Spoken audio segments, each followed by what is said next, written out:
ان الحمد للہ والصلاة والسلام علی نبی۔ دین ابراہیمی کی اہمیت کیا ہے اور اس سے انحراف یعنی منہ کون موڑنے والا ہوتا ہے؟ سورہ بقرہ کی آیت نمبر 130 ہماری رہنمائی کرتی ہے۔ پہلے آیت کا ترجمہ ملاحظہ کیجئے۔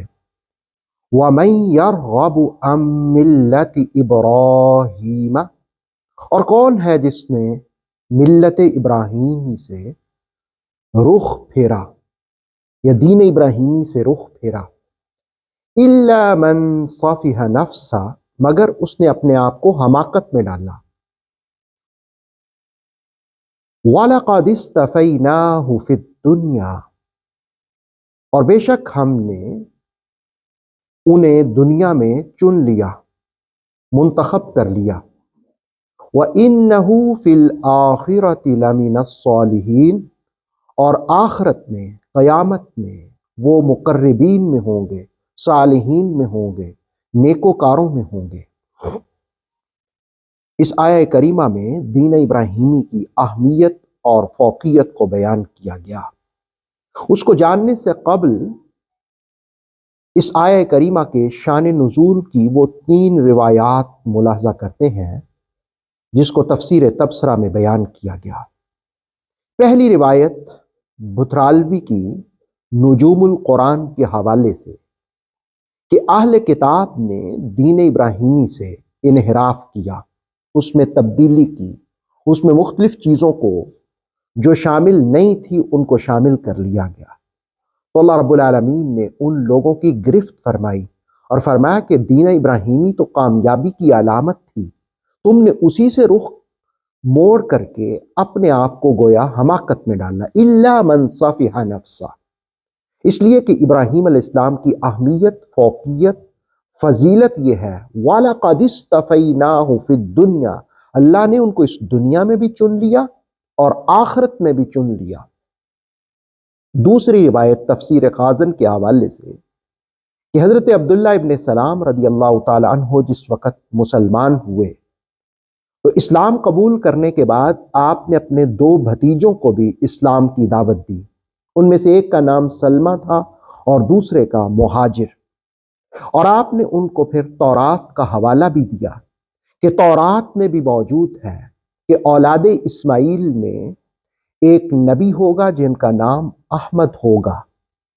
اس دلیل اور استناد کے باوجود بھی ان کے بھتیجوں نے اسلام کو قبول نہ کیا، تو اللہ رب العالمین نے اس آیت میں فرمایا کہ تمہیں ابراہیم کے دین کی اہمیت کو جاننا ہوگا۔ وَلَقَدِ اصْطَفَيْنَاهُ فِي الدُّنْيَا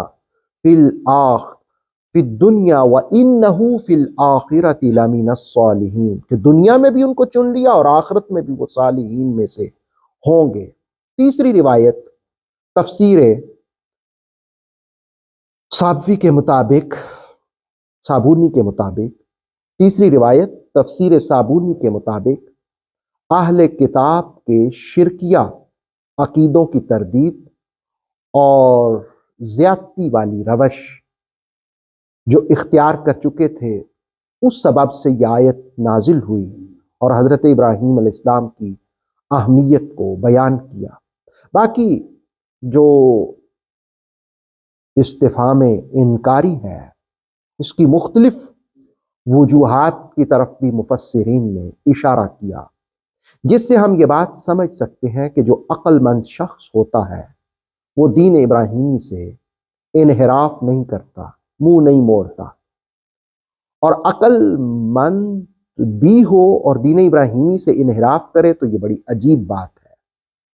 اور تیسرا یہ بھی کہ اتنا عظیم دین ہے دین ابراہیمی، تو اس سے منہ موڑنا اچھی بات نہیں ہے۔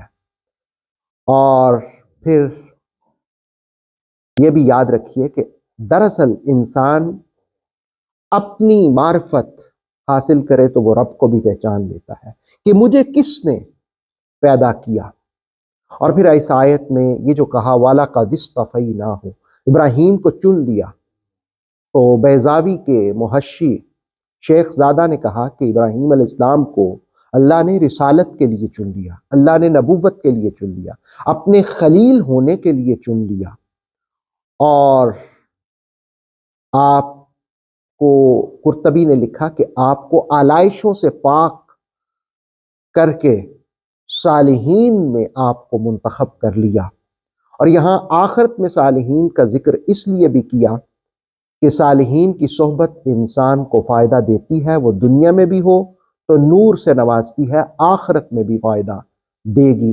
اللہ رب العالمین ہمیں قرآن کے نور سے منور فرمائے۔ آتھینٹک اسلامک نالج کے لیے نور وحی یوٹیوب چینل کو سبسکرائب کیجیے، بیل آئیکن کو پریس کرنا مت بھولیے۔ نور وحی فیس بک، انسٹاگرام اور ٹک ٹاک پیج کو بھی فالو کیجیے تاکہ ہماری ہر نیو ویڈیو آپ تک بر وقت پہنچ سکے۔